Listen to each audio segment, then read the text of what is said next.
questions after Mr. Gandhi makes his remarks. Please write them on the cards on your seats, or one of the press club attendants can hand you a card. And they'll pass them to the front of the room, and I'll ask as many as I can as time permits. Please print legibly. I can't ask what I can't read. And I'll ask as many questions as I can. So, just one moment.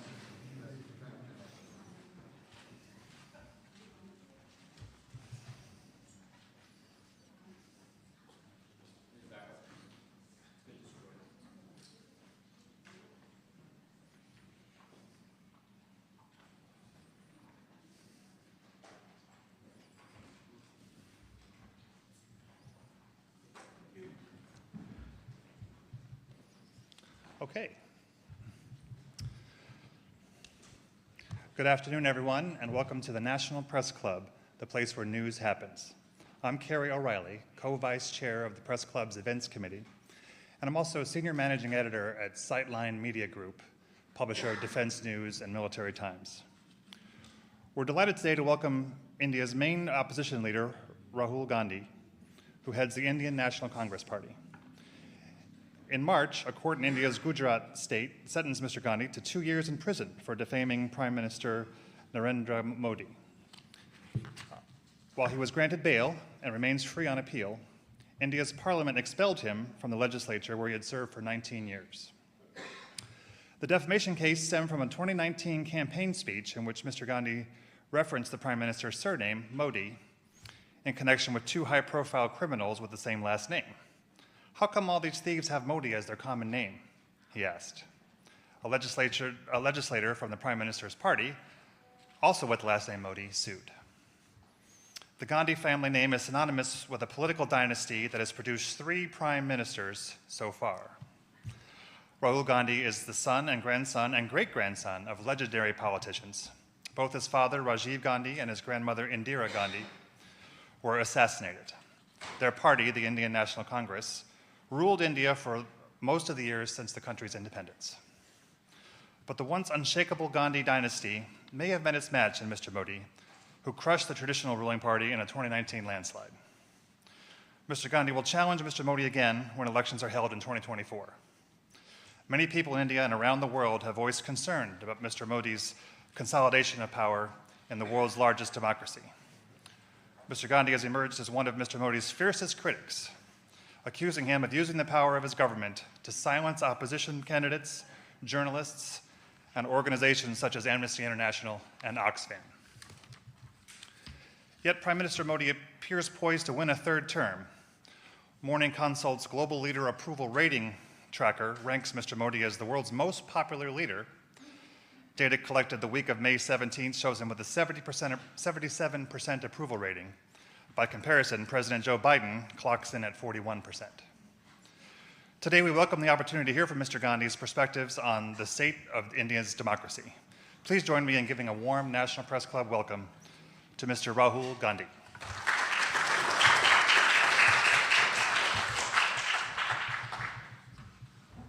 Do you want to make some remarks, or we'll just go right into questions? Yeah, we could. Thank you very much for inviting me here. Certainly. I believe my great-grandfather came here, my grandmother came here, my father came here. So it's an honor for me, and I'm looking forward to your questions. Okay. Let me just remind everyone that I'm happy to take your questions, but please write them on the cards provided and hand them before. Shouted questions will not be picked up by our microphones, and if you disturb this proceeding, we will be escorted out. So just want to make that clear. Okay, so since Mr. Modi has come to power, India's economy has improved, according to independent economic assessments. What's your take on the current government's economic policies? Have they improved the country's position? What we see on the ground is massive unemployment and dramatic increase in prices. And this is one of the reasons we won the Karnataka election, was that there was a feeling in India that there is a set of people who have a huge amount of wealth, and then there's a large mass of Indian people who are poor and struggling. huge income disparities, and unemployment. I think it's a 40-year high for unemployment. So to say that the economy is doing well, I don't quite agree with it. And are there particular policies that are a cause for concern or that should be changed? I think the central difference between how we see it and how the BJP sees it is we believe in decentralization of power. We believe in supporting the small and medium industries, and we believe that they are the engine of growth in India. And they tend to concentrate power and wealth in few limited people. So that's, I would say, broadly, that's the difference in the economic perspective. Okay. If your party were to return to power, what changes would it seek to implement to ensure the rights of minorities in India? I mean, India has a very robust system already in place. That system has been weakened, right? But it's not that that system doesn't exist. If the conversation, the democratic conversation is allowed to be fostered, then these issues will settle themselves. So the rule of law is in place. It just perhaps isn't followed. No, it's you have to have an independent set of institutions that are not pressurized and controlled, and that's been the norm in India. This is an aberration. What is taking place in India. So from our perspective, the foundations of democracy in India are very strong. And the protections exist, but they're being sort of disturbed. And you see that if Congress came to power, they could quickly be restored. I mean, quickly, I don't know, but the Congress Party is the institution that conceptualized them in the first place, right? So we don't view them as our institutions. We view them as institutions of the state, and so we ensured that there was independence and neutrality in these institutions. And it's not difficult to do if that's what you're trying to do. Let me ask you about, well, again, welcome to the Press Club, and let me ask you about press freedom, very important issue for us all. I should, full disclosure, my colleague, Vivek Raghuvanshi, was arrested several weeks ago and charged with, and accused of espionage. He's an Indian citizen.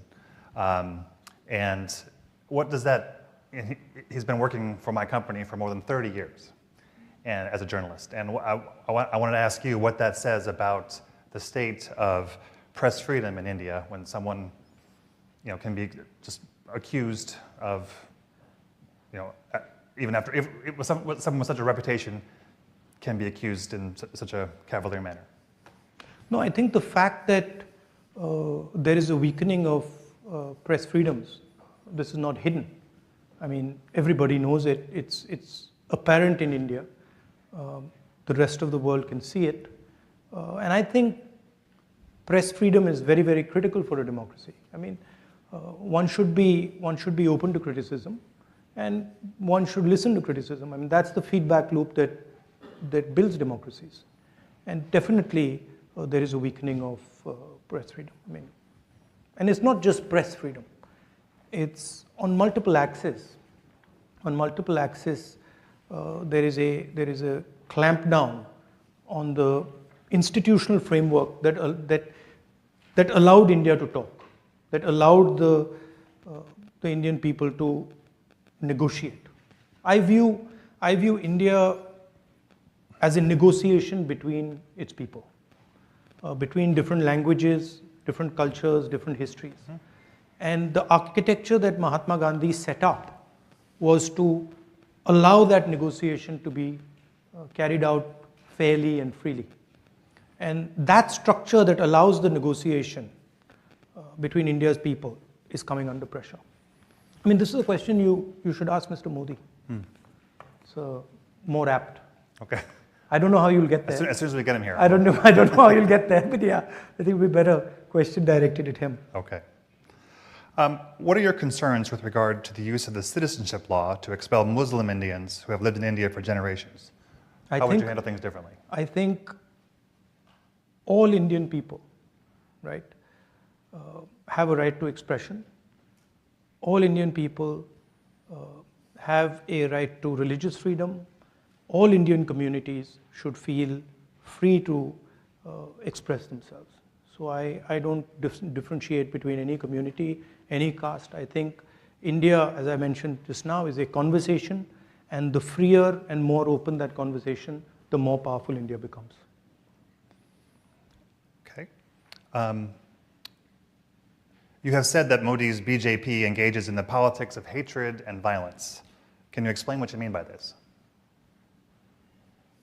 I mean, it's explained in the sentence, right? They sort of generate a certain amount of hatred in society. They polarize society, and they're not inclusive.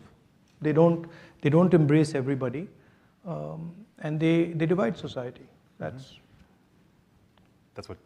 yeah, and that's damaging in my view to India, because India has always had a tradition of conversation, of openness. All our great leaders, spiritual, political, Mahatma Gandhi, Buddha, all of them promoted harmony, promoted peace, promoted conversation. So it's in our culture, it's in our history to sort of bring people together and have these dialogues.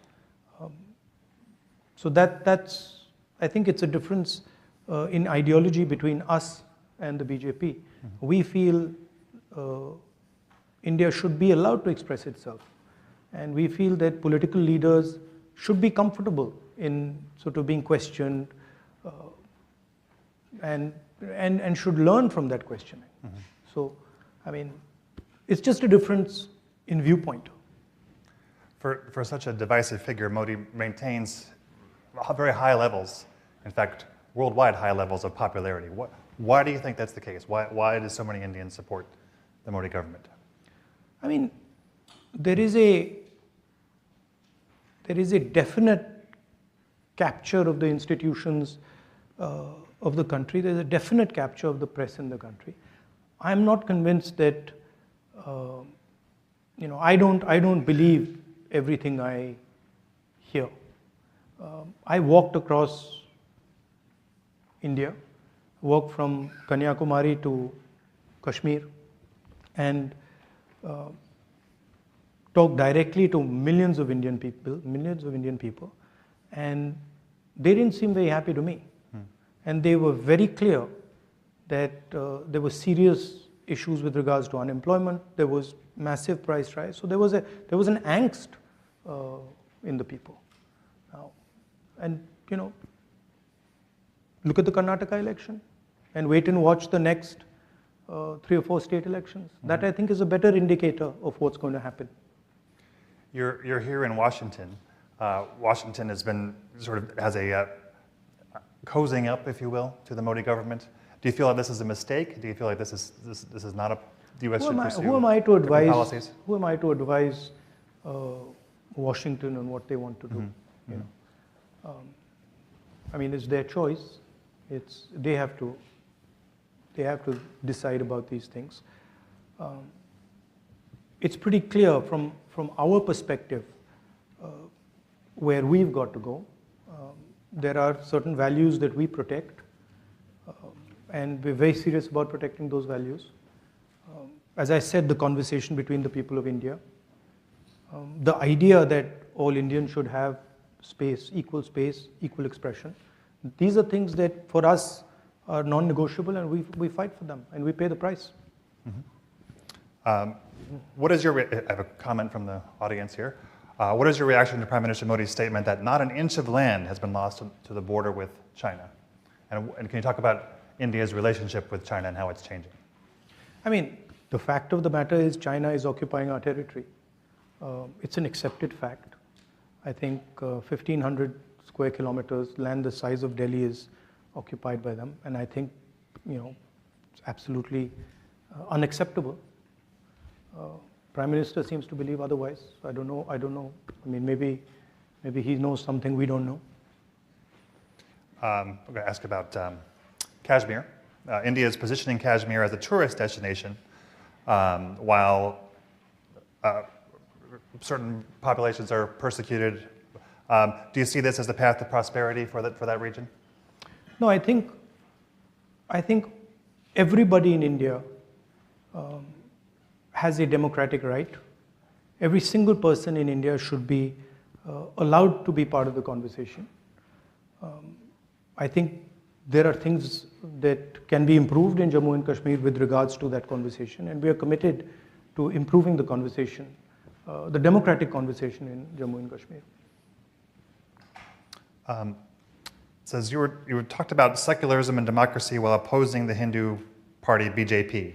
However, Congress in Kerala has been in alliance with the Muslim party, Muslim League in Kerala, the state from which you were MP for more than, the state you are the MP for more than 70 years. Muslim League is a completely secular party. Right.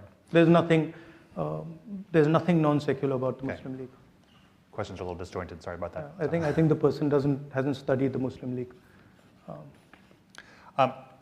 Back to politics. How united is the opposition in India, and why isn't Congress supporting Kejriwal on the ordinance issue? Well, that's an internal discussion we are having.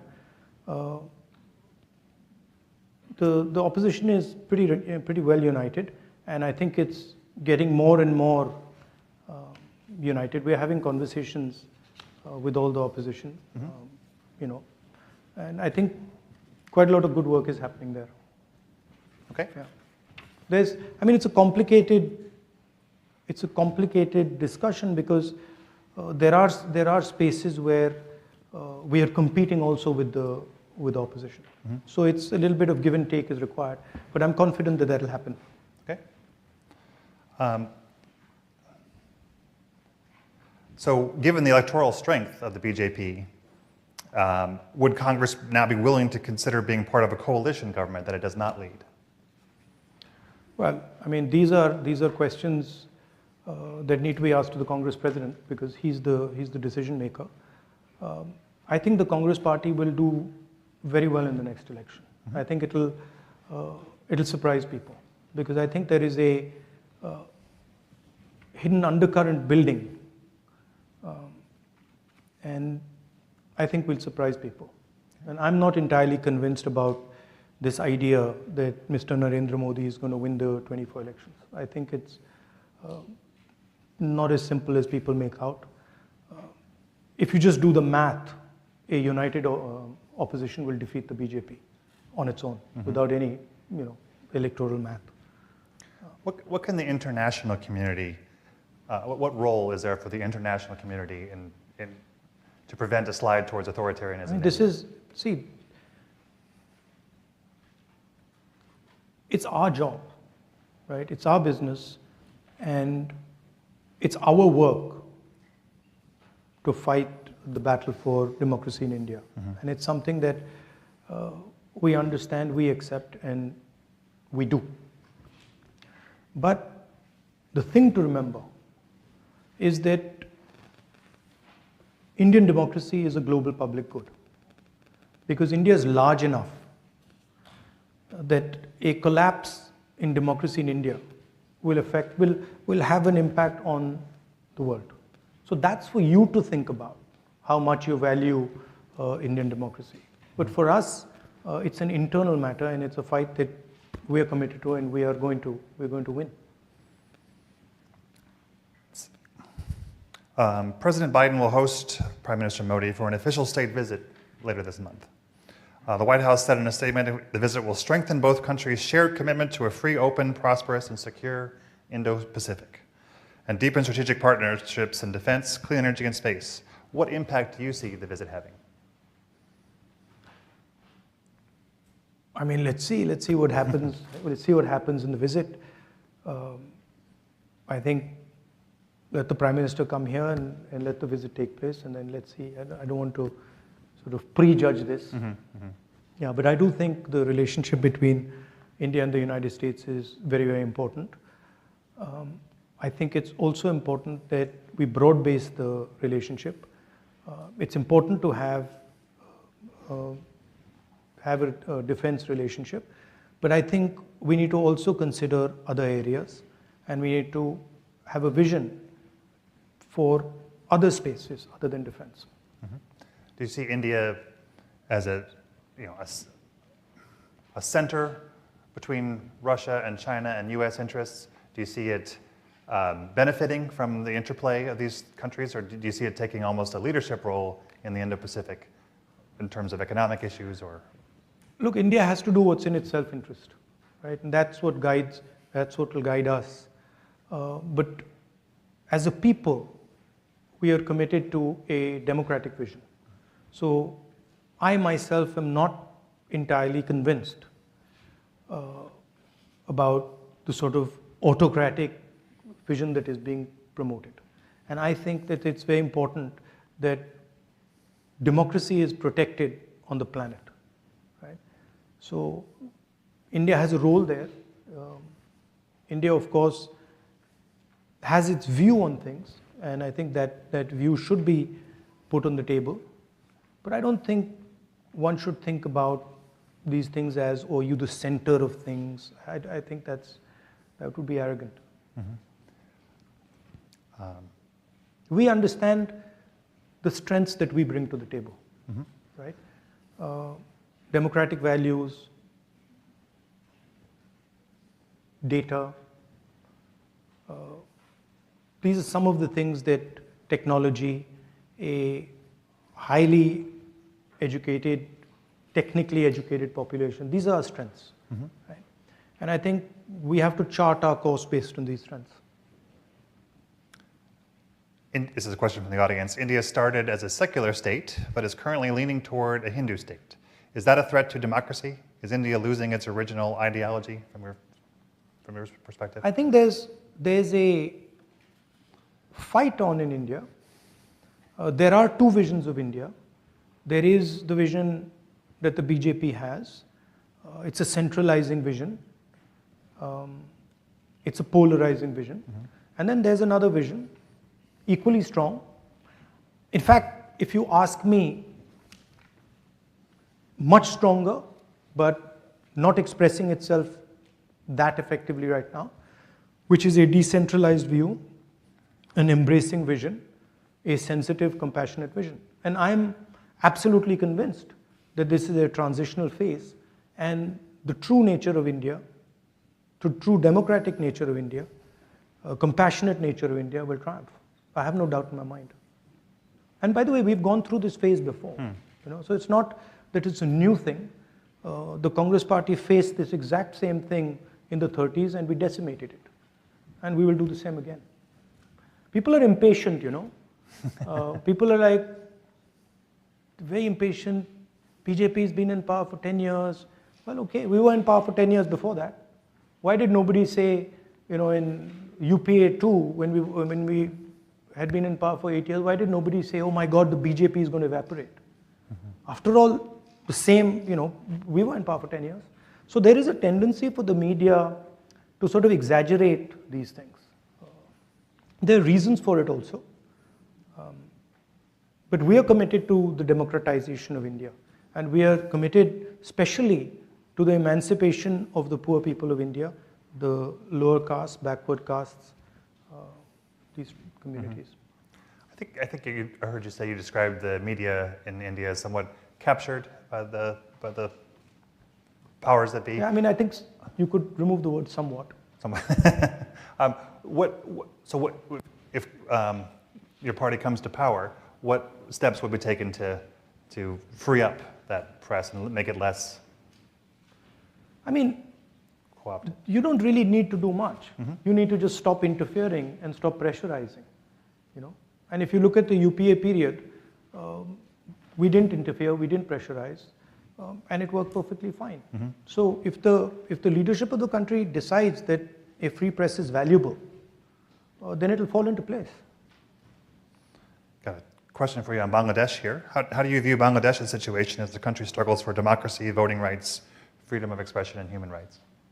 No, Bangladesh is a friend of India. But it's for Bangladesh to decide these things. It's not my place to tell Bangladesh how they should live their life. Okay. Let's see. It says, this is a question from the audience. In 9 years of BJP rule, India has become, as a 3.5 trillion rupee or dollar economy. India is one of the most, and yet India is one of the most impoverished countries. So how do you see India addressing its many problems? Given the challenges of democracy, given the challenges of the divisive rule of what's the way forward in terms of specifically addressing poverty? The 3.5 trillion, India has a particular growth rate. Mm-hmm. So that's just a natural consequence of that growth rate.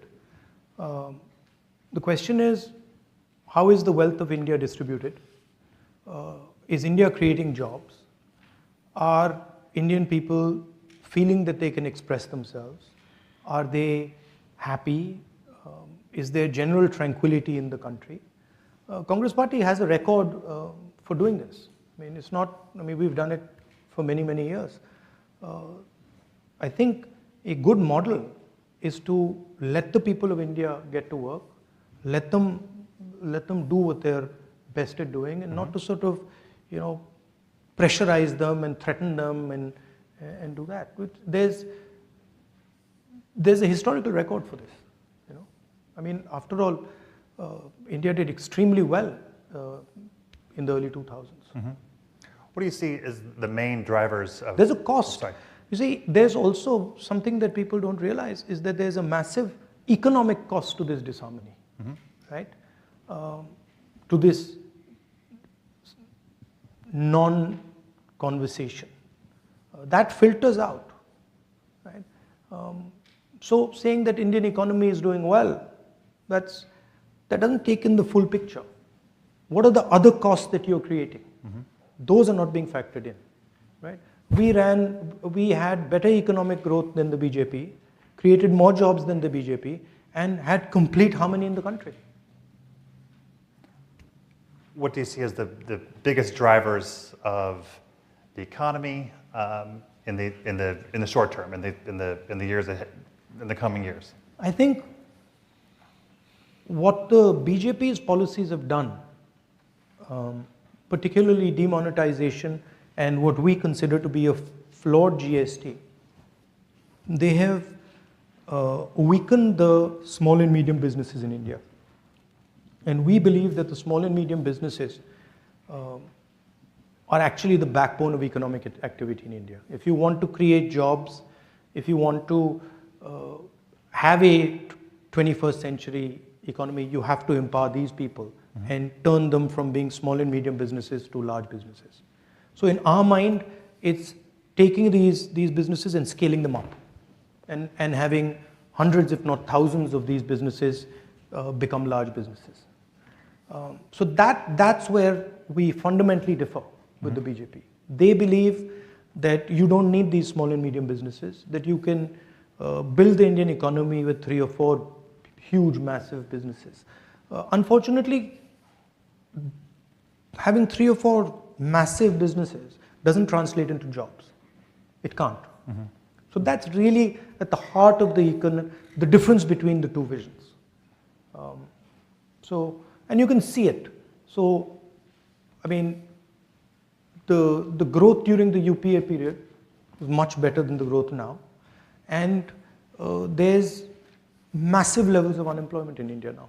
And it's a real problem because our people, they need to be put into productive activity. Mm-hmm. It's a huge waste of the most valuable resource on the planet. Can India go it alone to build those medium and small businesses, or do they need more open to outside investment? No, I think the United States, I think that's when I was talking about broad basing the relationship. I was talking about that the United States and India have synergies that if they come together can be very powerful. What we are facing is a particular vision of the world, Chinese vision of the world, that offers productivity, prosperity, but under a non-democratic framework, right? That's not acceptable to us because we simply cannot thrive under a non-democratic structure. So we have to think about production and prosperity in a democratic framework. And I think that's where the bridge between India and the United States can play a very important role for us, for you, and I think also for the planet, to show the rest of the world that production, manufacturing in a democratic environment is possible and can actually be competitive with the Chinese model. And also while keeping the environment in mind, is the environment a major concern of yours going into the next election? Yes, as I said, you can't ignore costs and pretend they don't exist, right? And when you're thinking about these things, you don't want to think about them in the 1 year, 2 year, 5 year time frame. As a country, you would like to think about them in a 20, 30 year time frame. And if you're looking at that span, then the environment is fundamental. You can't get away from it, right? Saying that, the world is in a transition. So we are moving from internal combustion engines to electric motors. There is an energy transition taking place. So we have to adapt ourselves to benefit from those transitions. And I think India is very well placed to do that. Would you consider a big increase in exports one way to measure that, or is it really about innovating the economy to take advantage of these new technologies? It's both, right? If India starts manufacturing, starts producing, it will start to export as well, right? I think there is a opportunity for India to successfully compete with the Chinese on manufacturing. We might not end up doing it the way they do it. So we might not end up having huge factories. We might end up having smaller factories with high technology embedded in them. So the system will probably look different, but the end result would be similar, that we would compete with China and you would see made in China and you would see made in India. Can you do it without more Chinese investment? Is there enough money coming in from elsewhere? Yeah, no, that's where the India-US relationship should be looking. I mean, that to me is what the conversation should be about. How do we build this alternative production system, alternative manufacturing system? And I think there's a lot of interesting things there because of our size, because of data, because of our technological capabilities, your technological capabilities. So I think the strengthening of the bridge between the United States and India and the widening it, taking it from a 2-lane highway to a 10, 15, 20-lane highway is how I think about it. Does the U.S. Tendency to flirt with the debt ceiling and so on give you pause as far as partnering with America in the long These term? things, there are always stumbling blocks. There are always relationships like that between the United States and India. They will move very fast, and they'll slow down. They'll move very fast. But as long as the progression is in the right direction and you're focusing on the right things, I think you'll end up resolving the problems. A couple more questions from the audience here. If you believe the BJP pushes hard propaganda, how do you tackle the government messaging heading into 2024? Well, we had been struggling with this for some time, and we came across this very simple idea, which was to walk from Kanyakumari to Kashmir, and it was shocking at how effective that idea was. I was just frankly blown away, because when we went directly to the people, no amount of force worked. I mean, the BJP was trying everything they could to not allow the yatra to be successful. It didn't work. So it was very interesting. I think all this propaganda doesn't work if you go close to the people. If you're far from the people, it's very easy. But once you start going close to the people and you start having conversations, you start walking on the streets, you start physically meeting people, it doesn't work. It's quite a revelation to me. And I think it sort of made me understand what Mahatma Gandhi was doing with, the Champaran movement or the Dandi March. I think, as I was saying in Stanford yesterday, in the West and in India, there is a distance between the people and the political class.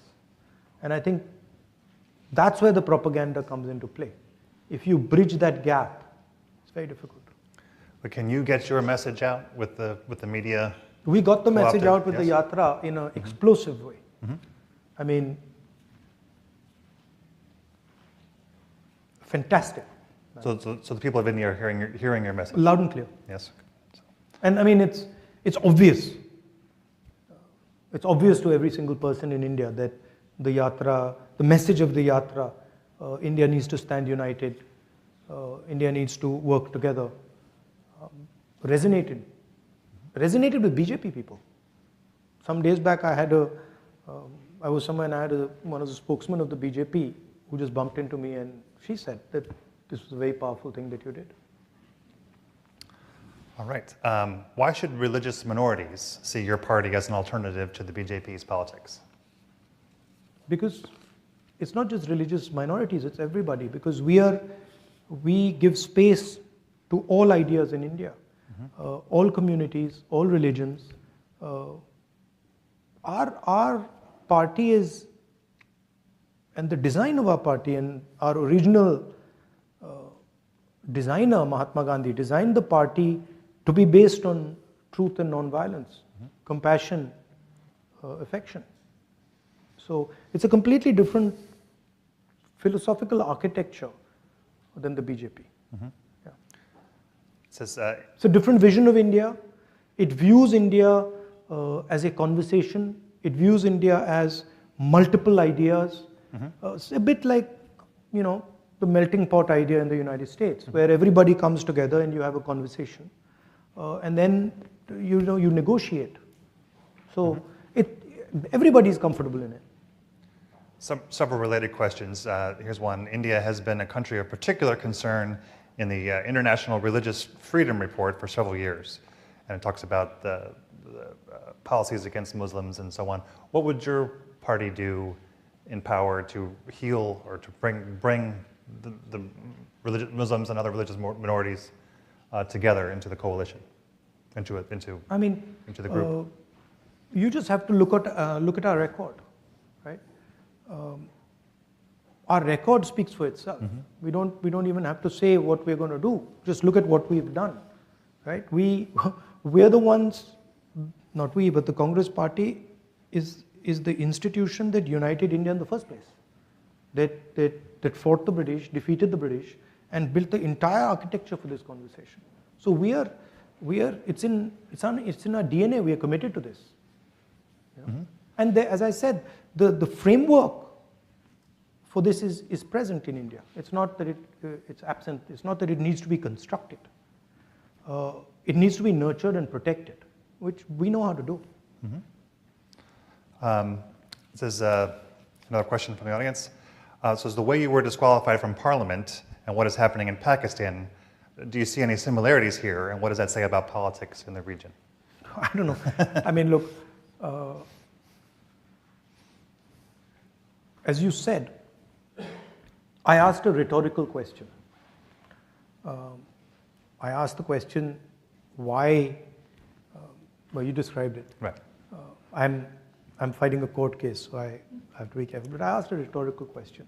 And I'm the first person in India to be given the highest punishment for a defamation case. It's the first case, I'm the first person in Indian history since 1947, right?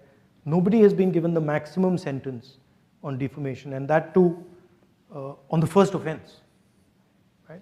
So that should explain what's going on to you. And my disqualification happens, quite interestingly, after I make a speech about Mr. Adani in Parliament. So you can do the math.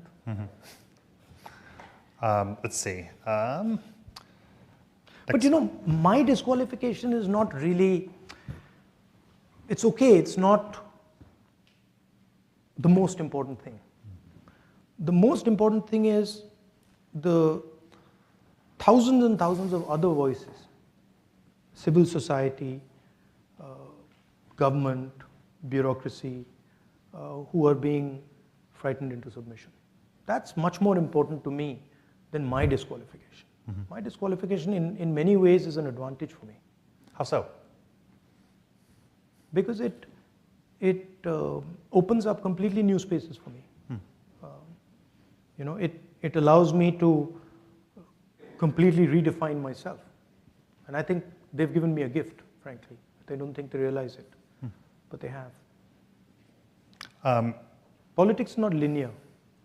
You know, it's like, it can suddenly go off into another direction. It's asymmetric. So I think they've given me a gift. It's not apparent right now, but I think they have. So you come from a political family. The Gandhis have been compared to the Kennedy family here in the U.S., both in terms of the highest heights and unfortunate assassinations. What keeps you going? What keeps you involved in politics, despite what can be great risks? I defend an idea.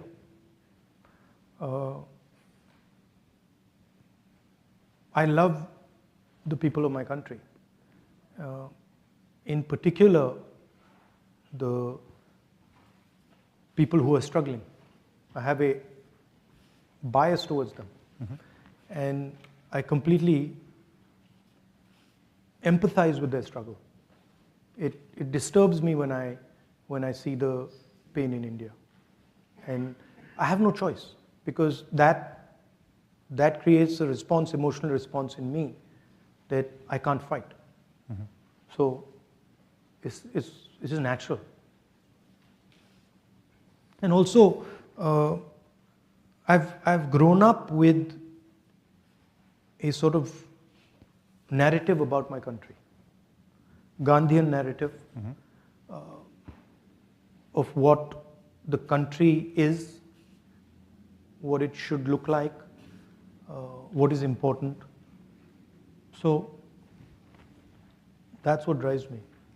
I'm not concerned really about, you know, threats of violence and assassination and stuff. I mean, everybody's got to die, you know. So, I mean, that's what I learned from my grandmother and my father. So, you don't back down because of something like that. Here's a question that just in. India's relationship with Russia has been controversial since the war in Ukraine began. How would Congress administration handle this relationship or the situation in Ukraine differently? I don't know if you like my answer, but I think similar to how the BJP would or did. We would be responding in a similar way to BJP. Yeah. Okay. Because we have sort of a relationship with the Russians that, you know, can't be denied. It is there. So I think our policy would broadly be similar.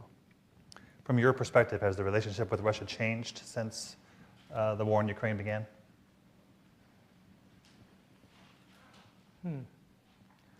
I think in some ways it might have. Yeah, I think it might have changed in some ways. But there is a old historic relationship with the Russians, and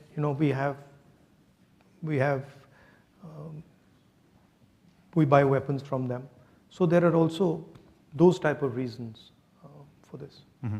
Yeah, but I don't think a Congress government would be dramatically different than what the BJP is doing right now in terms of Russia. Got time for a couple more questions. Let's see. You've asked a lot, huh? Oh, yeah. You got through a lot. Stack. There's a lot of interest here in you, sir. You've compared. So I'm going to butcher these names. Please forgive me. You have compared with Guru Nanak Udasis driving your speech in San Francisco, while the SGPC has raised questions on your statement. What would you say to your? Do you know what this is referring to? I'm sorry. I promised you I'd ask. So. No, I don't know. What is Udasis? As you compared with Guru Nanak's Bharat Jodo Yatra and SGPC raised questions. Okay. So. Sorry. Thank you. I'll explain it. So I said that the tradition of a yatra or a walk is a very deep tradition in India, and I said that many great people have used this instrument of a walk. Mahatma Gandhi has used it. Guru Nanak has used it, and as an instrument of conversation and as an instrument of understanding. So I think they're saying that I shouldn't compare the Bharat Jodo Yatra to walks that Guru Nanak and Mahatma Gandhi took, but I wasn't doing that.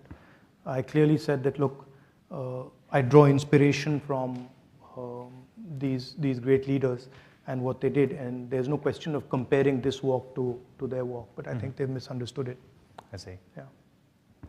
What is your message to the Indian people as to why they should support Congress in the next election? Is it about economic achievement? Is it about tolerance?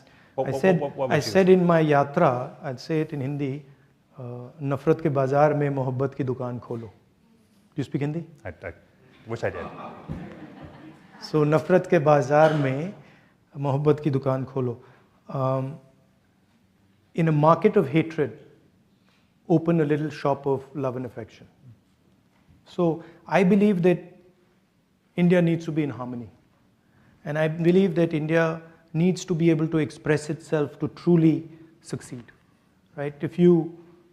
I don't know of one case where somebody who's angry or somebody who's full of hatred has had an expansive imagination. And India needs an expansive imagination. India needs to dream big. And you can't dream big if the people who are leading you are angry, are violent, are engrossed with hatred. So I feel India has a great opportunity, huge opportunity, which can transform the lives of millions and millions of Indians. But in order to do that, it needs to imagine a new India in a big, dynamic manner. And I think in order to do that, India needs to be in harmony. India needs to start talking to itself. India needs to respect itself. So that would be one element of it. Hatred doesn't work. You know that. Your country knows that better than anybody else. Hatred has never worked. Might work for 6 months, 1 year, and then it collapses on itself. Affection, love always work. They have. I mean, that's what we've been told by the great leaders. All right. Well, I want to thank you for joining us today at the club, and Thank you for answering so many questions. This Are you was inviting the perhaps- Prime Minister? perhaps Inviting Rebecca, the Prime Minister absolutely over? will invite for his turn. I look So, forward to hearing it. I also wanted to thank Bill McCarran, Cecily Scott Martin, and Poonam Sharma for their role in bringing this together. And in the perhaps your members of your family have received this in the past, but Oh, have they? as a thank you, this is our Okay.